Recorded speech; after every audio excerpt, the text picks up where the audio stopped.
And I want to start in a different place than you asked about because so much is coming at us all the time. It's really hard to figure out what's going on and to be able to take a breath and figure things out. Let me start with something I've talked about a lot here, and that's the concept of power and how power in the United States government is not necessarily rooted in the places that the Constitution laid out for it to be rooted. That is, power tends to flow, tends to flow places and tends to flow into vacuums. So, one of the things, if you remember, I talked about before Trump came in was where power was going to reside during his administration, because you had all those different factions that Trump had promised different things to, and that it was not going to be possible to make them all happy. And it was pretty clear that Trump himself was not in great mental health going into his administration. Remember him standing on that stage swaying for however many minutes that was?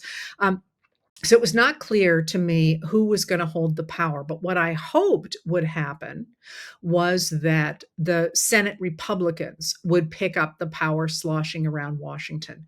Because my model came from the 1920s. We had a similar situation in the 1920s of power sloshing around loose.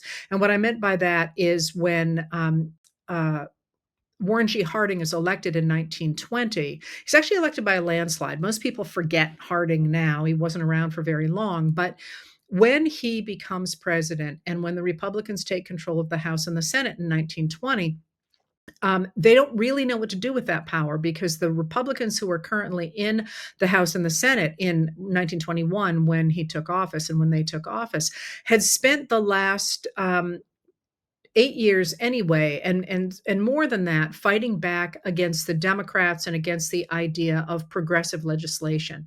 So once they were in power, they didn't know what to do with themselves, because all they were really good at was saying no. Once they were in power, they didn't know what to do. And we're looking at something very similar now, I think, where the Republicans have spent a long time saying no. Now they've caught the car and they don't really know what to do. So what has happened is that power, as in the 1920s, flowed to cabinet members, Herbert Hoover and Andrew Mellon at the head of Commerce and Treasury, respectively. In our era, power appears in the Trump administration not to have flowed to the Senate Republicans, where I had hoped it would go. That is, they would take control of the prerogatives of the Senate and they would push back against illegalities in the Trump administration. But no, they have simply rolled over and played dead in a truly astonishing way. But power seems to have flowed to unelected officials in the Trump administration.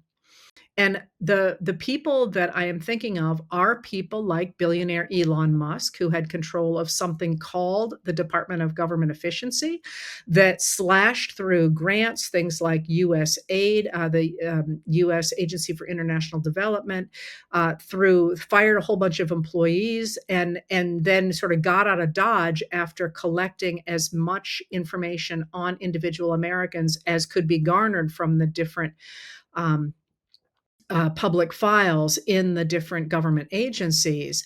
And then after uh, Elon Musk, power seems to be flowing toward, or have flowed toward, Russell Vogt, who's the director of the Office of Management and Budget, who was working with Musk to slash through the government, and to Stephen Miller, who is the deputy White House chief of staff. Again, these are neither one of them even Senate confirmed. These are political appointees, and also I think to Secretary of Health and Human Services Robert F. Kennedy Jr.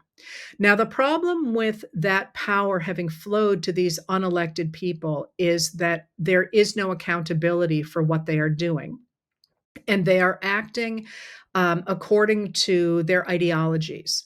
So Russell Vogt is a Christian nationalist who was a chief author of Project 2025 and who wants to destroy the modern American state, because he believes that since the presidency of Woodrow Wilson in the 19 teens, that the government has focused too much on regulatory bodies that have taken away power from the executive, the president, and that all of those have to be destroyed. So he's the one out there saying he's going to slash through even more employment, and he's taking congressionally appointed funds and impounding them, which is illegal both by the nature of what the executive branch is supposed to do versus the legislative branch, which makes the laws and appropriates money, and also by the 1974 Impoundment Act.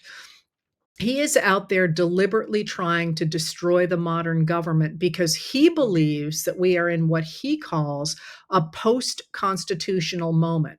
That is, that the Constitution, in his mind, has been destroyed since the 19 teens, more than 100 years ago, and we must get back to that earlier period. And once we have done that, he wants to put in place a strong executive and a government based in Christianity, in to create a sort of very strong executive in a theocracy. So he's got that ideology, and that's why he wants to slash through the modern government. But then you have Stephen Miller. Stephen Miller is slightly different. He also has an ideology. He is a white nationalist who wants to get rid of people of color in the United States and to create what he believes will be a pure society, because he appears to adhere to the idea that the arrival of immigrants into the United States is going to destroy what makes America America. There's a whole bunch of theory about this. It's completely ahistorical, but this seems to be what he is doubling down on. And then there is Robert F. Kennedy Jr., the Secretary of Health and Human Services, and he has his own ideology, which is bound up in a lot of stuff. He doesn't actually appear to believe in germ theory as the cause of the diseases and illnesses that people have. Sorry, diseases and illnesses are the same thing. That in fact what has happened he thinks is that a focus on germ theory has empowered the pharmaceutical industry, which is now trying to sell us all on things like vaccines that he is not a doctor or a scientist, he thinks we don't need. So here's the problem with these ideologies that are specific to these people who seem to be holding power. And that is, they're really unpopular. I mean, aside from whether you agree with them or not, in a democracy, the people who are in power in our government are supposed to try to do what the majority of people want. But in fact, what Vogt and Miller and Kennedy are doing are extraordinarily unpopular. So Vogt's slashing through of the federal government and the services it provides to the American people are deeply unpopular, but they are part of his ideology. And similarly, Miller's attacks on what during the campaign Trump said would be the worst of the worst, the criminal element of people who were undocumented in the United States, has turned into a crusade against people with brown skin. And that, a very extensive one, and that those attacks and the detentions and the deportations or rendering of people to third countries is really shocking a lot of people who thought that Trump was simply going to get rid of what they thought were going to be rapists and murderers. Instead, their children being zip tied, there are U.S. citizens being held, the stepping over the line of what Immigration and Customs Enforcement or Border Patrol should be doing is really horrifying a lot of people. And you can see it in the polls where Trump is deeply, deeply underwater on immigration as well as on the economy, which I probably won't talk about much today. But then you also have the attacks on public health under Kennedy. And those have taken the form of cuts to the National Institutes of Health, cuts to the Centers for Disease Control and Prevention, cuts to research into cancer research, for example, things that most Americans really like and that are part of our established, really world-class medical system that Kennedy believes are not actually answering the needs of the American public.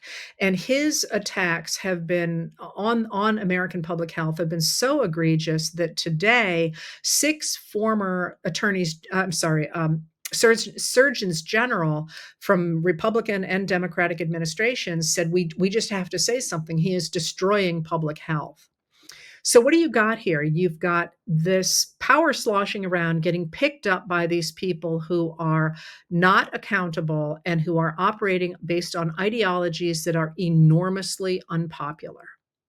And where is that going? Well, first of all, you're seeing Trump is seemingly checked out of a lot of stuff. I mean, he basically was interested in becoming president again, so he stayed out of jail and made a lot of money and got a lot of respect. And he's gotten the first two. I don't think he's ever going to get the third, but he's really not able to function. You can see this in his press conferences where he's largely incoherent. But not only is he unpopular, he's unpopular in part because the economy is tanking, but also because we now have this issue of the Epstein files out there. And those Epstein files continue to be extraordinarily important and extraordinarily um, unsettling for the administration. How do you know that? You know it in part because the House Speaker, Mike Johnson, who's a Republican from Louisiana, is refusing to swear in the newly elected, not so newly elected, actually, it's been more than 2 weeks or 2 weeks today, elected representative from Arizona, Grijalva, who will be the 218th signature on the discharge petition that will force the House of Representatives to take a vote on whether or not to demand the release of the Epstein files. Now, we don't know how a final vote would go, but right now it looks like there will be enough votes to make that release happen. And you can tell that they're nervous about this because they're not swearing her in. They're finding all sorts of reasons not to swear her in. That is going to happen eventually, but they would not be avoiding it if they thought that the release of the Epstein files wouldn't be a problem. And you also know it because today Pam Bondi was on Capitol Hill testifying in front of senators. And when asked by, I believe it was Senator Whitehouse of Rhode Island, about whether she has seen the Epstein files, whether there are photographs of Donald Trump in compromising positions, she did not say no. I mean, that would have been a really, really easy no. Instead, she attacked White House repeatedly. And in fact, she attacked everybody on that was her MO, was just to attack, to attack, to attack. But in that case, if you knew that your principal, your boss, your leader was not implicated, wouldn't you hire a skywriter and say, absolutely not, he is not in those files? Instead, she didn't do that. She went on the aggressive, which is or on offense, was really revealing. It was probably the most revealing thing that she did in that hearing, with one possible exception. All right. So if you have this situation where you have these people putting into place policies that are deeply unpopular. Trump's popularity is really in really dire straits. He's underwater, meaning more people disapprove than approve of virtually everything he's doing, and including on the shutdown. 78% of Americans do want what the Democrats want, which is the extension of the premium tax credits to make sure that the Affordable Care Act markets don't collapse, which, the Republicans, again, that's part of what Vote wants. He has said that he wants to get rid of the Affordable Care Act. That's something that the Republicans have really pushed for a long time, but that's really, really unpopular. So if that's the case, what happens? Well, I think you can see what is happening in the White House with Certainly, Russell Vogt appears to be continuing to slash everything he can, but Stephen Miller appears to be the person calling the shots for the use of the military domestically and also against the Venezuelan boats in the Caribbean, 4 of them now, with the death of at least 17 people, which the New York City Bar Association yesterday came out and called murder. And he seems to me to be increasingly unhappy, concerned about the pushback that the administration is getting, because the administration, as I say, is extraordinarily unpopular.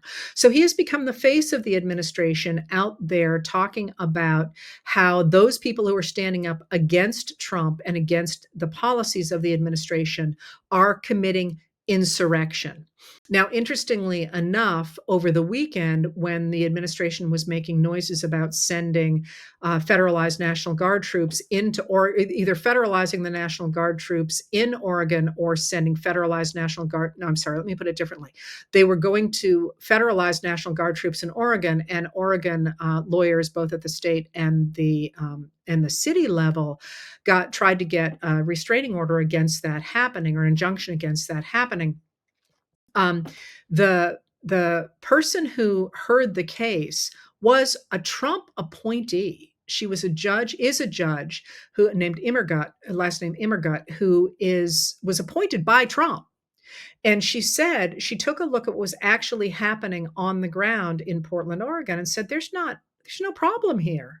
There's really, literally, the government says you need to have troops there because last July someone threw rocks at law enforcement officers, but the law enforcement officers in Portland took care of that. So we don't. You have no excuse for federalizing the National Guard troops in Portland. So within hours, the administration tried to federalize California National Guard troops and send them in. So at that point, the governor of California and Portland, Oregon, and the state of Oregon all got together and said, hey, wait a minute, let's get back here. You can't do this. And once again, she said, no, you can't. And you're not allowed to send in anybody for 14 days while we hash this all out. Well, Stephen Miller got out in front of the cameras and called what she, a Trump appointee, said legal insurrection. Now, one of the things that you've seen for the last several days is the repeated use of the word insurrection and of reporters asking Trump if he is going to invoke the Insurrection Act. And I'm really interested in that because a number of people have written to me and said Trump says he's talking about the Insurrection Act. And that may be the case. I confess I've been doing a lot of other stuff, so I haven't watched every single thing Trump has said lately. He hasn't been out there all that much. But what I'm hearing is reporters asking him about it and him answering, not him saying, I'm going to do this, but him answering in that sort of, oh, no, I'll look into it kind of way he's been doing, which makes me wonder who is asking? Like, why are they asking? Like, are they being set up to ask? Because it's pretty clear that Trump really doesn't know if he's a foot or horseback. So the more he hears from the news, the more he sees in these videos that the Department of Homeland Security is making. And by the way, the Department of Homeland Security has been running a white nationalist account on social media, which is very clearly white nationalist. So, and Kristi Noem appears to be working pretty closely with Stephen Miller. Kristi Noem is the Secretary of Homeland Security. So he's talking a lot about the Insurrection Act. Well, why? One of the things that Miller has tried to set up is the idea that anybody who disagrees with anything the Trump administration is doing is fighting against the government, is an insurrectionist against the government, especially in places like Chicago and Portland, where, again, in Portland, every city has crime. For the record, I live in the country. The country has crime too. Nobody ever pays a lot of attention to rural crime because somehow, I don't know. I guess it's got this longstanding idea that there isn't crime here. But believe me, there's plenty of crime here. Probably statistically, in terms of numbers, higher than in cities. I think that's right, actually. that was a rabbit hole I didn't mean to go down. But certainly there's crime everywhere, but the idea that there is a war zone or war ravaged Portland, as Trump has called it, is simply a fantasy. I mean, that's just simply not the case. And I'm going to come back to that in a minute. And so why would anybody be trying to argue that we need to send in troops to places where there's no need for, there's literally no need for them. And one of the things that is important to hold in mind in this moment is that anybody who studies um, war strategy will tell you that you do not want to invade. If you invade territory, you're going to create local hostility. And you can see this dramatically in the Civil War. You think about the Confederates coming into Gettysburg, Pennsylvania. You know, the two times that the Confederacy really managed in a significant way to invade the North, they get hammered and pushed back. Because when you have an invading army, people tend to fight against it. It certainly looks as if the administration is trying to incite aggression against federal troops with the idea that that will create a cause for um, invoking the Insurrection Act. Now, let me explain to you what the Insurrection Act is. I have talked before about how in 1878, Congress passes the Posse Comitatus Act, one of my favorite acts in American history, actually, because really quickly, after the 1876 election, when Rutherford B. Hayes almost doesn't win, he loses in the popular vote, and it comes down to the Electoral College. And then there's a deal cut in the South for the electoral votes of 3 states. There's a 4th state in the West nobody ever pays attention to. But of those 3 states, one of the deals that is cut by a railroad baron is that if the leaders of those states agree to stop resisting the inauguration of Rutherford B. Hayes, that the Hayes administration will make sure that there will be money coming into railroads in those states. And then that happened. They agree. Rutherford B. Hayes takes office in March of 1877. And then in July 1877, there's a massive railroad strike. It's our first really national strike. And the Great Railroad Strike starts in the same railroad line as the guy who did the deal for Rutherford B. Hayes. And when that happens, the Democrats in Congress are beside themselves, not least because many of the railroad workers are Democrats, but also because it certainly looks as if this railroad baron has put in place in the White House a guy who's going to use the military for the railroad baron's bidding. And so in 1878, when after the railroad strike and after the election of Hayes, which was deeply contested, the Democrats take control of the House and the Senate. And when they do that, they get the Posse Comitatus Act, which says that the government cannot use the federal troops against U.S. civilians to enforce the law. Little tiny rabbit hole, because this is important, and I think it's nobody ever talks about it. Posse Comitatus Act is actually really important for stopping the military from being used in the way that Rutherford B. Hayes used it in 77, but it also really destroys indigenous communities, because the only people in the American plains who could effectively keep settlers from stealing stuff from indigenous Americans, horses and household goods, for example, but especially from intruding on their grazing rights, which are really what's valuable in the United States, in the plains, in the 1880s and the 1890s, is the U.S. Army. And the U.S. Army can no longer do that. We get the rise of indigenous police, but it's much harder for indigenous police to keep out the cattle herds, for example, that are pushing into indigenous land. I don't know, little addendum there to the larger question of what Posse Comitatus was about. But, sometimes people forget how important indigenous history is to the rest of our history. Okay, I'll stop and get back to today. Anyway, that's the Posse Comitatus Act. But there was an act signed by Thomas Jefferson in 1807 called the Insurrection Act. And the Insurrection Act says that the federal government can call out troops in 3 different cases, one of which is if there is an insurrection against the government. And that's been used repeatedly throughout our history. I think the last time it was used was by George W. Bush during the Rodney King riots in LA. In that case, the Democratic governor and the Democratic leader of LA requested those be sent. But the government can call out the troops in case of an insurrection. And it has done so against the wishes of a governor in a state a number of times, at least two major times that I can think of. So, what seems to be going on here is it looks as if people, and I'm not going to identify them, although I think you can see which direction I'm going, are trying to goad Trump into declaring that there is an insurrection against the government in the United States. And what that does then is it essentially creates martial law.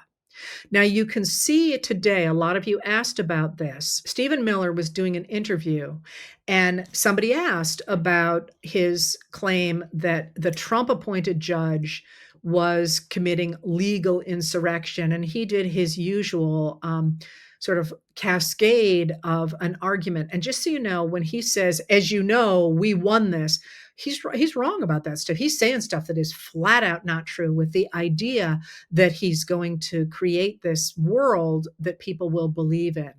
Anyway, then he said, as it's clear in the 10th Title 10 of the Judicial Code, which is the Insurrection Act, the president has plenary authority.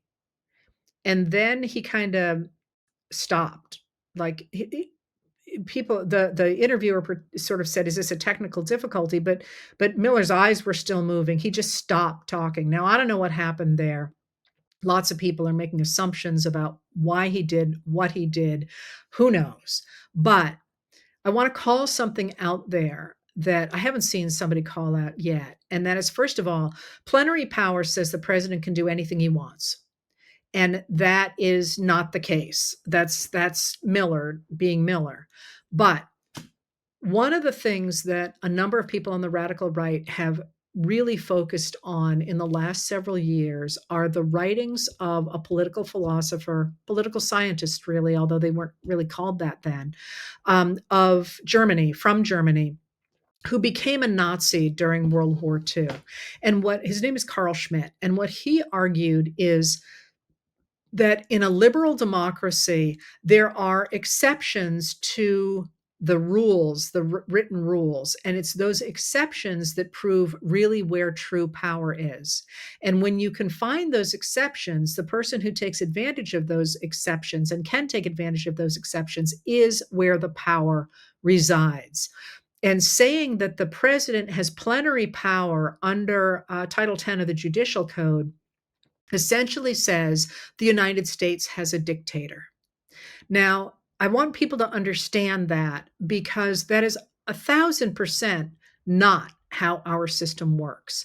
This is the attempt of a man who is watching power slide away, because for all that the administration is grabbing as much power as it possibly can, it is doing so as it is extremely unpopular.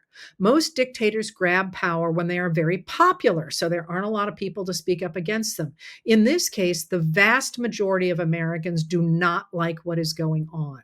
So they're trying to just tell people that they're in power and hoping that people will go along with it. All right. So what does this mean going forward? Things are going to be extremely unsettled going forward. But somebody asked, which I think is a great question, how do we show that this is all manufactured? That in fact, the administration is trying to manufacture the idea that we are in a war, to give them cover to send in troops, to drive protesters into situations where there will be a conflagration, and then to invoke the Insurrection Act because of that. And by the way, you can see things like that in what happened in Chicago on Saturday morning. Important lesson in that. There was a shooting in Chicago at something that appeared to be protest related Saturday morning. And if you watched the reports of that, many media outlets ran with the story that the Department of Homeland Security got out there instantly, that 10 cars had rammed federal vehicles, and that somebody had brandished a weapon at a semi-automatic, I believe it was called, weapon at an officer who had then fired at the person. And all of those outlets said, we can't confirm this, but they also ran that story. And this is one of the reasons you want to wait and see what happens, because in court yesterday, the defendant for the person who was shot said, and again, we have not seen this in a court yet. We haven't seen this hammered out, but said there is a body cam that shows just the opposite, that in fact protesters had been following these vehicles for a number of miles. The vehicles, one of the vehicles slammed into the vehicle of the person who ends up getting shot, approached the person and said, something including an expletive, sort of attacked them, and then opened fire without any weapons being brandished or anything, and shot the person 5 times. Now that person miraculously appears to have survived in decent shape, but the picture here that we saw was DHS trying to suggest that there was this huge violence on the part of the protesters. In fact, it appears from what was testified to in court or introduced in court by a lawyer that in fact there's a body cam that shows that that was a completely made up story. So what do you do in this moment? So one of the things that I would urge you to do is first of all to stay nonviolent. I mean, that's so important in this moment, but constantly to record the nonviolence, if you will, to keep on social media. This is not what is happening. I thought the images that have been all over the social media in the last 2 days of the protester in Portland who was dressed as a frog were incredibly powerful, because it's really hard to argue that the protesters are, threatening the life of an ICE officer when literally the protester is dressed as a frog, as this big poofy frog. Having those images on social media is going to make it harder and harder to convince the majority of Americans that we truly are at war. This is where our superpower resides, is to make sure that we show Americans and the world that the violence is coming from the federal government, not from the protesters against it, and to make sure that's everywhere. Because what really is going to matter going forward is where I started. That is, remember I said power has been sloshing around, and right now I am still gobsmacked that the Senate Republicans don't seem to want to pick up their power. Regardless of partisanship or anything else. That is literally what they swore an oath to do. But if power is sloshing around, there are 341 million of us in this country who would like a piece of it. And us taking back our power and reminding people that this is our government and not that of unelected, appointed officials who are advancing ideologies that we do not share. This is our moment to grab that power back and to insist on it. And you can see it starting to get teeth. You can see it in places that the administration is backing down. You can see it. Democrats in Congress are getting a bad rap because it's very hard for them as a minority party to make a huge difference, but they are pushing back. They're holding hearings. They're slowing down the Republicans. They're out there in front of the airwaves every day. And the Republicans have simply left town until October 14th in the middle of a shutdown. The more we hammer on the dereliction of duty coming from elected Republicans, the more, and the true pain that's going to be caused by the cuts they've made, by the deportations and the detentions, which it troubles me desperately that one of the things that this administration has done extremely effectively is obfuscation. They're moving people around so nobody knows where they are. Their lawyers can't get to them. It's very hard for journalists to report. There's a law that says that Congress is supposed to go and be able to examine what's happening in detention centers. And the Republican leaders are simply saying, no, no, no, we're not doing that anymore. So that invisibility of the conditions in detention centers, which we know from reports from the government themselves, are desperately substandard, violating codes and so on. That's a real problem. And the more we can call attention to that, the more we have a chance of grabbing our power back.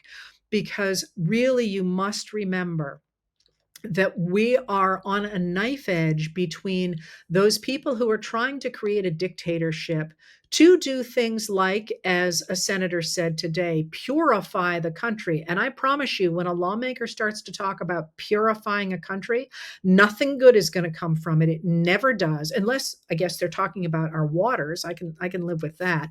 But he was talking about people. They want to grab power to create this fantasy world of theirs based on an ideology. And I promise you that there is never an ideology that you force people into that is going to serve a democracy. The only ideology that serves a democracy is one that upholds a multicultural democracy, like we have striven to have in this country. Otherwise, you're trying to make people fit the ideology, not the ideology fit the people, and you end up hurting people very badly at the very least. So in this moment, using our ability to call attention to the fact that that Stephen Miller and the people around the president are living in a fantasy world is incredibly important. So is pushing back in peaceful ways. The card campaign, the overhead visibility brigades. I love those. The visibility, except they always have great statements and all that. The visibility brigades, the protests at a local level where you go to school board meetings, even if you just want to sit in support of people who are trying to make sure we don't ban books, for example, pushing back at the state level, crucially remembering that we have 52,000 races on the ballot in November. Go to support the people who are standing up for democracy. And I'm going to put a plug in here for the No Kings rally on October 18th, because we must show that we do not support this government and that we support the American government, the idea of the Constitution and our American values, but we do not support those radicals who have taken over the government with the help of right-wing Republican politicians, especially those who are acting without being elected, without Senate confirmation, or in the case of Kennedy, with Senate confirmation. So remember, they're fragile. They're incredibly fragile. 341 million of us, and you know that they are concerned about what's going to happen next year because of the fact they're trying to cheat on the vote already. But also, we can send a huge message in November in those 52,000 state and local races, really pushing to show that this is not the country we want. Now, on the other side of that, really important to be envisioning what you do want. And one of the things I've been really excited by lately is the fight over the Affordable Care Act and people saying, well, it doesn't work very well. You know what? It doesn't.